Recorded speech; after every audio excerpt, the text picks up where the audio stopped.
Spring Branch, Texas, October, 1878. The air held the dry, brittle scent of a long summer finally breaking. Along the Guadalupe River, the cypress knees stood stark against the low water, and the hill country cedars were dark green islands in a sea of browning grass. On a small plot of land cleared from the stubborn limestone and juniper, Wojciech Hanslick was building his house. And the whole settlement thought he was a fool. He wasn't raising a log cabin or a stone cottage. He was laying courses of empty bottles, their round bottoms facing outward like 1,000 glassy eyes. He packed them in a thick, sticky mortar of lime, clay, and sand, each bottle carefully sealed with its cork, each one laid with the same precision he once used to handle a blowpipe. Asa Linthicum, the closest thing the scattered community had to a physician, reined in his horse, watching the bohemian work. Linthicum was a man of science, a man who trusted what he could see and measure, and what he saw made no sense.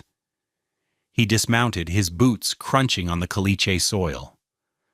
"Hanslick," he said, his voice carrying the easy authority of a man accustomed to giving diagnoses. "I've held my tongue, but this has gone far enough. What in God's name do you think you're building?"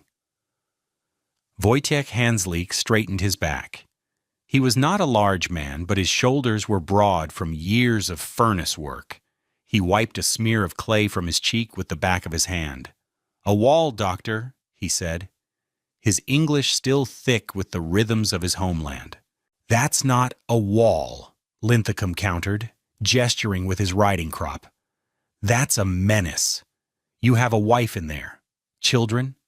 The first real blue norther we get, the first hard freeze, and every one of those bottles is going to shatter from the cold.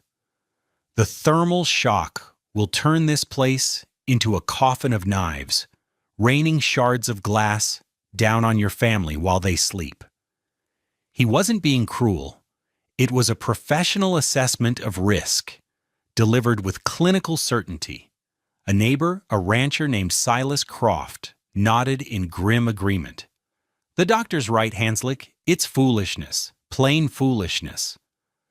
Wojciech looked at the wall, at the way the afternoon sun caught the varied colors of the glass, browns from beer, greens from wine, the occasional startling blue of a patent medicine bottle. He picked up another bottle, checked its seal, and laid it gently into the mortar. "The glass will hold," he said, not to them, but to the wall itself. He turned back to his work. The discussion for him concluded. Linthicum shook his head, a mixture of pity and professional frustration on his face, and rode away. The mockery was just beginning. The validation was a Texas winter away.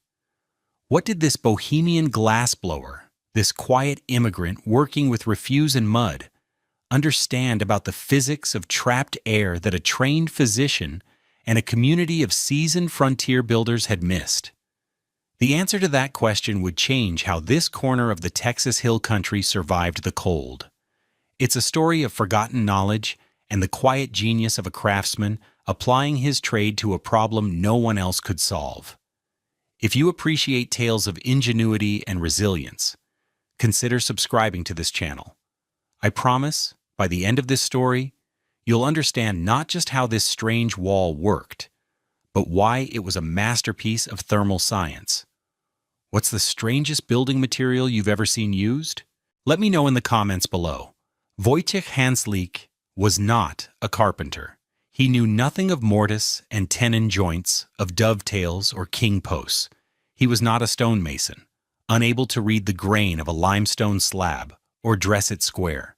He was a sklarz, a glassblower from the forested hills of Bohemia, a region that had been shaping glass into art and utility for 500 years.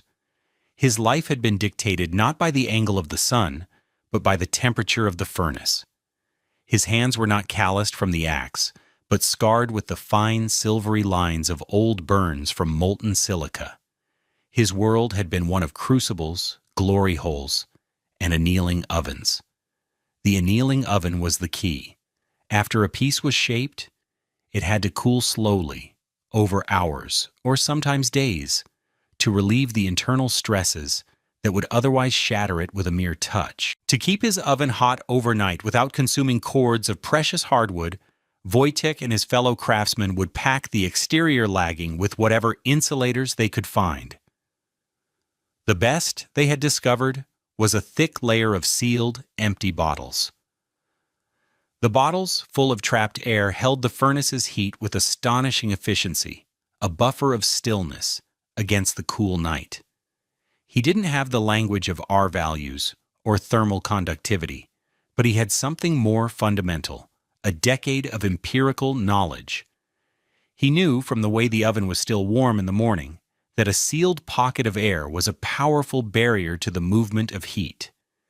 He and his wife Anna had arrived in Texas 2 years earlier, drawn by pamphlets promising cheap, fertile land. With them were their 2 small children, Jan and Marie.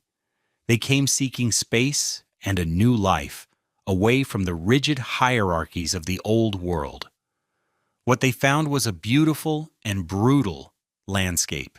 The summers were a furnace, but it was their first winter that had nearly broken them. They had built a crude cabin of green juniper logs, chinked with mud and grass, just as their neighbors had advised. It was a sieve for the wind. That first blue norther had been a lesson in physics they felt in their bones. The memory was sharp and painful. Wojtek remembered the wash water in the basin setting to a sheet of ice between Anna's rinsings of their meager laundry. He remembered little Marie crying out as a tin spoon, chilled to impossibly low temperatures, stuck to her lip as she tried to eat her porridge.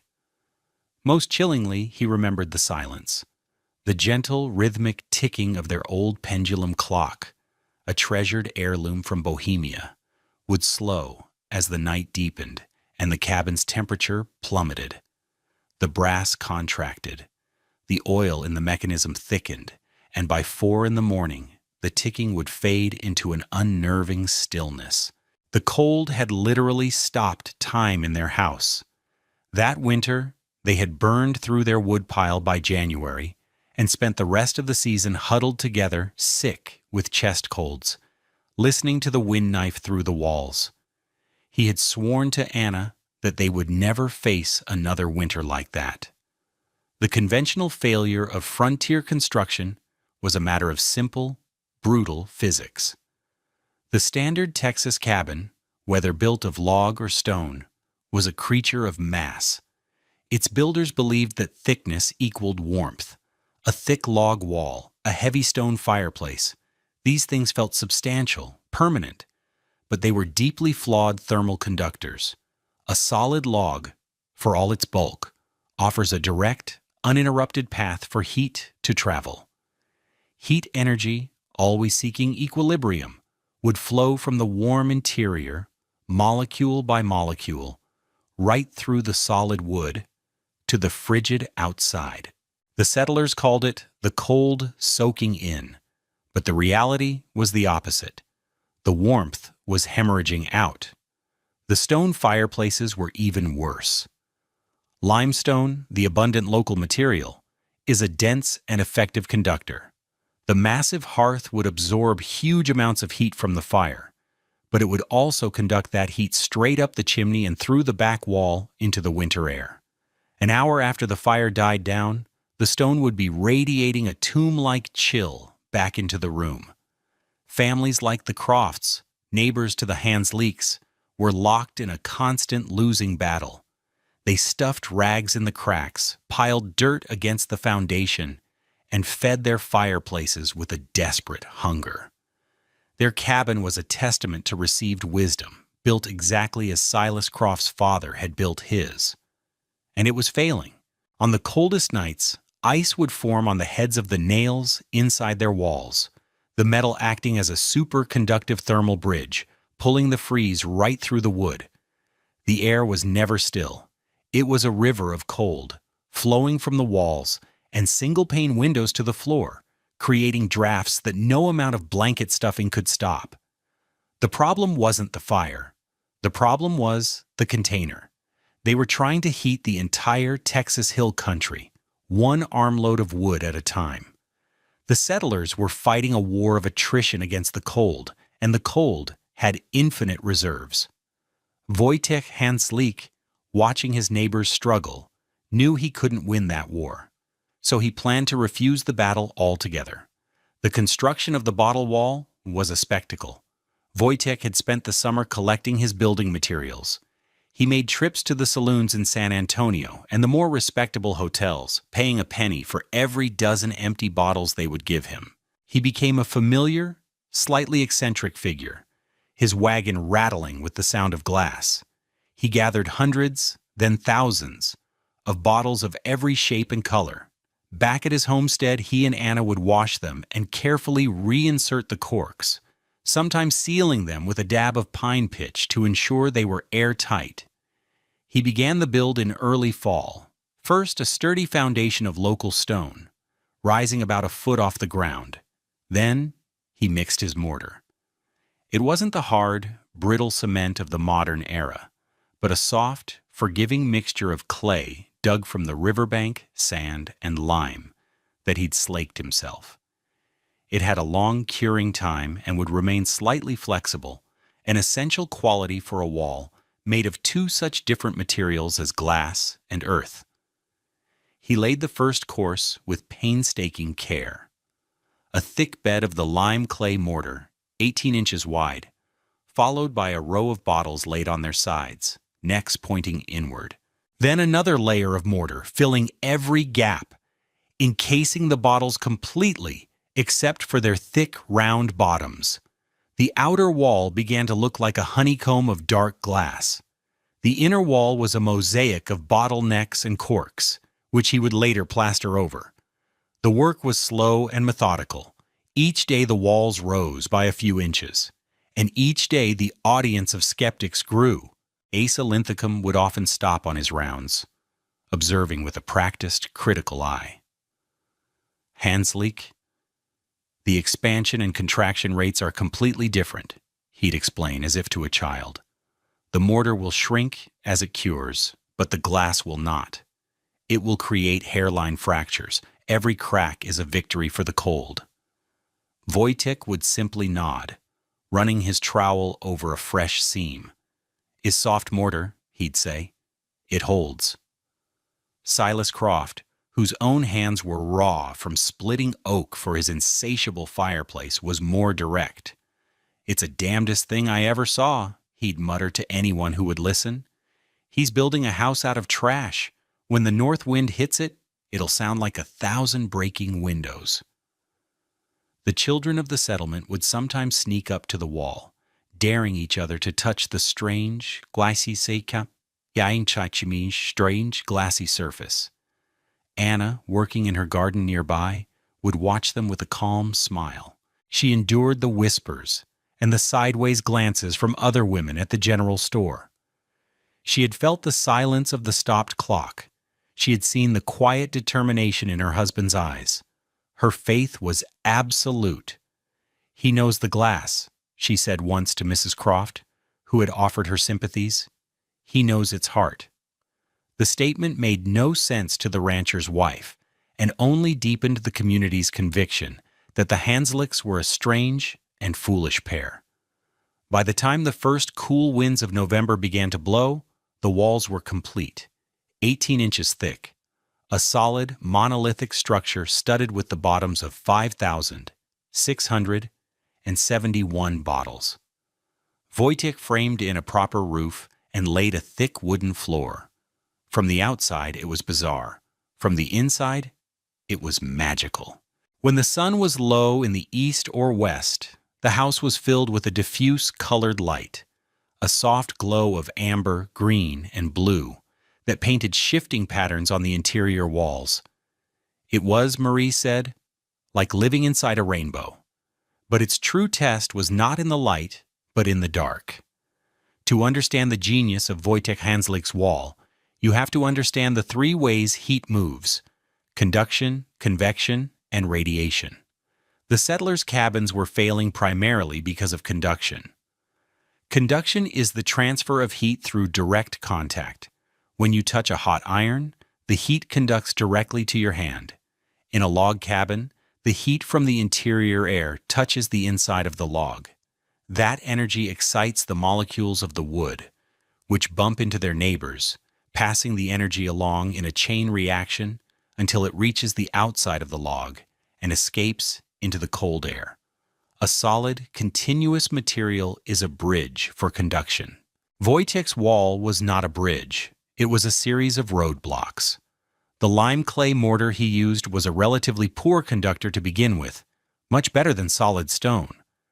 But its real magic was in what it surrounded. The primary path of conduction through the mortar was constantly interrupted by the glass bottles. Glass itself is a poor conductor of heat compared to stone or metal. But the true insulating champion was what was inside the bottles: air. Still, trapped air is one of the best insulators on the planet. Heat struggles to move through it. Air molecules are spaced far apart and don't transfer energy to each other very efficiently. This is the principle behind a wool blanket or a down jacket. They work by trapping thousands of tiny pockets of air. Each of the 5,671 bottles in Wojciech's wall was a sealed pocket of trapped air. So, for heat to escape his house, it had to follow an incredibly inefficient path. First, it had to conduct through the interior plaster. Then, it had to conduct through the glass neck of a bottle. Then, it had to slowly transfer into the trapped air inside. Then, it had to pass through the air to the other side of the bottle, conduct through the thick glass bottom, and finally conduct through the last few inches of exterior mortar. The key was the thermal break. The column of trapped air inside each bottle acted as a profound break in the conductive path. The heat simply could not find an easy road. The R value, a measure of thermal resistance, of his 18-inch composite wall, was likely 3 to 4 times higher than that of Silas Croft's 8-inch solid log walls. As for Dr. Linthicum's fear of shattering glass, it was based on a misunderstanding of thermal shock. A thin pane of glass shatters when one part of it is heated or cooled much faster than another, creating immense internal stress. But the bottles in Wojciech's wall were completely encased in a thick, insulating layer of mortar. They could never experience a rapid, localized temperature change. The entire wall, inside and out, would warm and cool slowly and evenly as a single unit. The glass wasn't exposed. It was protected, nested deep within the thermal mass of the clay. The Bohemian glassblower understood the nature of his material far better than the Texas physician. He had built not a coffin of knives, but a fortress of stillness. That year, the winter held off until the second week of December. Then, the sky to the north turned a bruised, slate gray. A strange, unnatural calm fell over the hill country. The birds went silent. The air grew heavy. Experienced Texans knew the signs. A blue norther was coming. The front hit just after dusk. The temperature, which had been a mild 62 degrees Fahrenheit, began to plummet. A low moaning sound grew into a savage, roaring wind from the north. The temperature dropped 30 degrees in the first 2 hours. By midnight, it was 10 degrees and falling. By morning, Spring Branch was locked in a crystalline, brutal cold of -4 degrees, a temperature the wind made feel like 20 below. Inside the Croft cabin, it was a state of siege. Silas and his eldest son fed the fireplace constantly, a roaring blaze that seemed to do nothing but send a torrent of heated air straight up the chimney. Mrs. Croft and the younger children huddled by the hearth, wrapped in every blanket they owned, their breath pluming in the air. The side of them facing the fire was hot. The side facing the room was freezing. The walls radiated a deep, penetrating cold. A bucket of water 4 feet from the fire had a thick crust of ice on it. It was a miserable, exhausting existence, a battle for mere survival. Inside the Hanslick house, a different reality prevailed.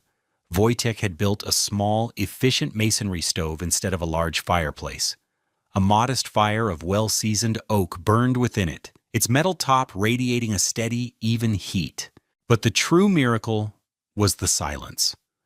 The northern wind, which shrieked and howled outside, was reduced to a distant whisper. There were no drafts. The air was still and calm.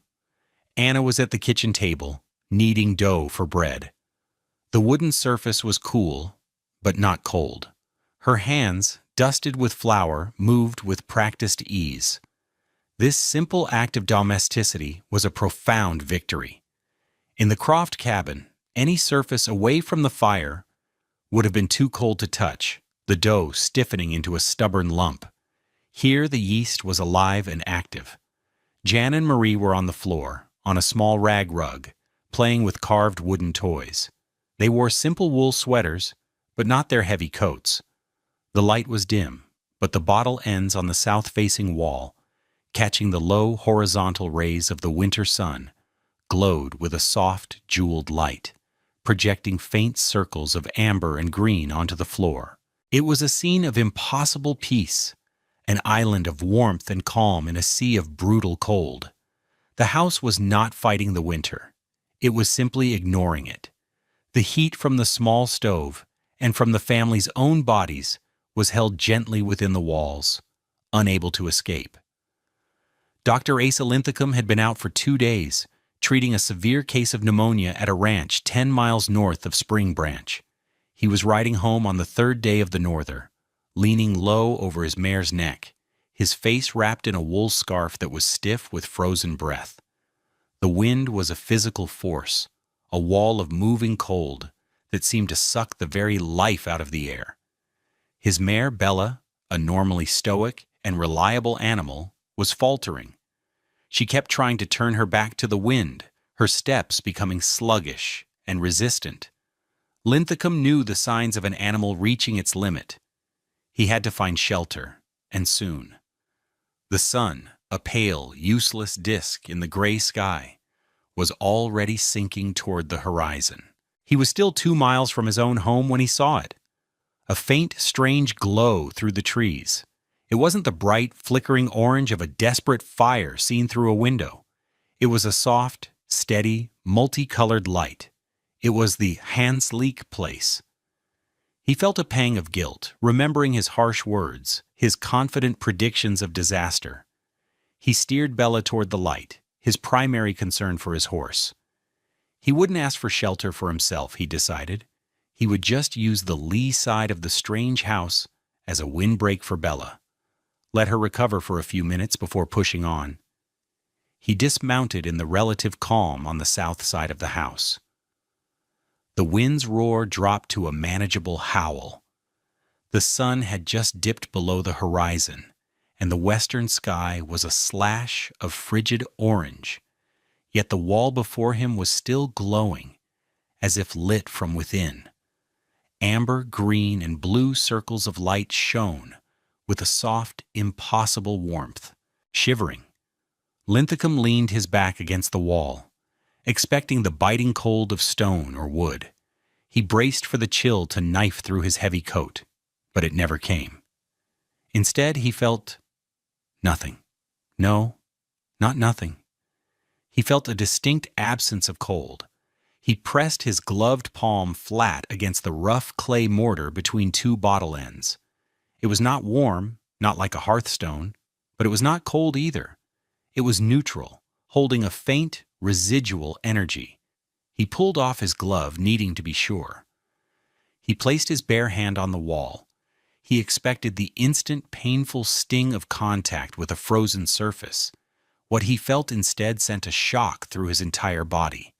The wall was cool, but it held a deep, latent warmth, a thermal inertia that defied the -4-degree air around it. It felt alive. He realized with a start what he was feeling, the stored energy of the afternoon sun, captured within the wall's immense mass, now slowly, gently radiating back out into the twilight. It was a warmth that came from a sun that had already set. He stood there for a full minute, his bare hand pressed against the wall, his scientific mind racing, reevaluating every assumption he had ever made about heat and cold and shelter. The wind howled, his horse shivered, and the wall stood placid and unmoved, leaking its captured daylight into the frozen dusk. He walked to the door and knocked. Wojtek opened it, and a wave of warm, still air washed over the physician, smelling faintly of baking bread and wood smoke. It was like stepping into another season. Linthicum was speechless for a moment, his eyes adjusting to the soft lamplight and the calm interior. He saw the children playing on the floor. He saw Anna sliding a loaf of bread from the stove. He saw a small pot of herbs growing on a windowsill. "Doctor," Wojtek said, his voice calm, without a hint of triumph. "Come in. It is cold." Linthicum stepped inside, bringing a swirl of frigid air with him that quickly dissipated. He took off his hat, his mind struggling to process the sensory data. On a small shelf near the door, he saw a child's painting set, little tin pans of watercolor paints, red, yellow, blue, sat perfectly liquid. He reached into the saddlebag he'd brought inside. He pulled out his own bottle of black ink, which he used for writing prescriptions and notes. He uncorked it. The ink was frozen solid, a black cylinder of ice attached to the cork. He held the two things in his hands, the liquid paints of the warm house, the frozen ink from the cold world outside. The evidence was absolute, undeniable, and it shattered his certainty more completely than any debater's argument. He looked at Wojtek Hanslick, seeing him for the first time not as a foolish immigrant, but as a man who possessed a kind of elemental wisdom. He finally found his voice. "You didn't build a wall, Hanslick," Asa Linthicum said, his voice full of a quiet awe. "You built a honeycomb of captured daylight." Asa Linthicum became the bottle wall's most fervent and credible advocate. His conversion was total. He spent 2 hours in the Hanslick house that evening, measuring the temperature in different corners, tapping the walls, asking Wojtek quiet, respectful questions. He left with a full belly, a warm spirit, and a notebook filled with observations. His medical mind immediately reframed the innovation. This wasn't just about comfort, it was about public health. He had treated dozens of cases of pneumonia, bronchitis, and consumption in the drafty, damp cabins of the region. He saw the constant chill and the need for roaring, air-consuming fires as primary contributors to winter illness. A warm, dry, draft-free house like Hanslick's, he reasoned, was not a luxury, but a form of preventative medicine. He began prescribing the wall. When a family came to him with a child suffering from a winter chest illness, he would treat the symptoms, but then he would say, "Your medicine will help, but your house is making him sick. Go talk to the bohemian. Learn how he keeps the winter outside." He recorded his findings in his detailed physician's notebook. He noted the fuel savings. Hanslick was using less than a quarter of the wood his neighbors burned. He noted the consistent interior temperature, the lack of drafts, the dryness of the air. He titled the entry, "A Proposed Architectural Prophylaxis Against Winter Afflictions of the Lung." In 1880, he sent a cleaned-up version of his notes to a colleague in Houston, who was an editor for a small but respected medical journal. The article was published, detailing the construction method and its observed health benefits. The idea began to spread, carrying the weight of medical authority. By the spring of 1881, a dozen families in the hill country were collecting bottles. The structure was no longer Hanslick's folly. It was the physician's wall, or the feverproof house. The very thing that had been an object of ridicule became a symbol of pragmatic, forward-thinking survival. The mockery had lasted a season. The validation would be built into the landscape for a century to come. The simple, elegant physics that Wojtek Hanslick deployed in 1878 anticipated principles of building science that would not be fully understood and commercialized for nearly a century. Every modern high-performance window is a direct descendant of his wall. A double or triple pane insulated glazing unit, IGU, works on the exact same principle. Two or more panes of glass separated by a sealed space filled with air or an inert gas like argon. The gas acts as a thermal break, dramatically reducing the conductive heat loss that plagues single-pane windows. Modern engineers talk about thermal bridging, the problem of heat finding a conductive path through a building's envelope, like through metal studs in a wall or a concrete slab foundation. To combat this, they design thermal breaks, using insulating materials to interrupt these paths. Wojciech Hanslick's wall was, in essence, a massive 18-inch thick thermal break. He intuitively understood a concept that architects and engineers would spend the next 70 years rediscovering with slide rules and calorimeters. He wasn't just building a shelter, he was engineering a microclimate. There is a profound lesson in the quiet work of the Bohemian glassblower. The conventional wisdom of his community was to meet the brute force of the cold with the brute force of a bigger fire. Theirs was a philosophy of opposition, of direct combat. It was a loud, smoky, and ultimately inefficient battle that consumed forests and left its combatants exhausted and often sick. Wojciech Hanslick's approach was entirely different. It was a philosophy not of opposition, but of intelligent separation. He understood that the greatest power against the cold was not a roaring fire, but a pocket of simple, undisturbed air. He knew that if you could place a barrier of stillness between the inside and the outside, the battle was already won. He didn't build a fortress to fight the cold. He didn't try to overpower the wind. In his quiet, methodical way, he hung thousands of small glass lanterns of trapped air between his family and the wind, and in their gentle collective glow, they found not just warmth, but peace. Thank you for joining us for this story of frontier ingenuity. If you found it valuable, please like this video and subscribe for more tales of practical wisdom. We believe the past has lessons that are more relevant than ever today. Let us know in the comments if you've ever seen a house built from unusual recycled materials. We'd love to hear about it. Disclaimer: this video presents historically inspired reconstructions for educational and storytelling purposes. The characters, names, and specific events depicted are fictional, but the techniques and scientific principles are based on real historical practices. The application of any building technique today should be done in accordance with modern building codes, safety guidelines, and engineering standards. This content does not constitute professional, technical, or legal advice.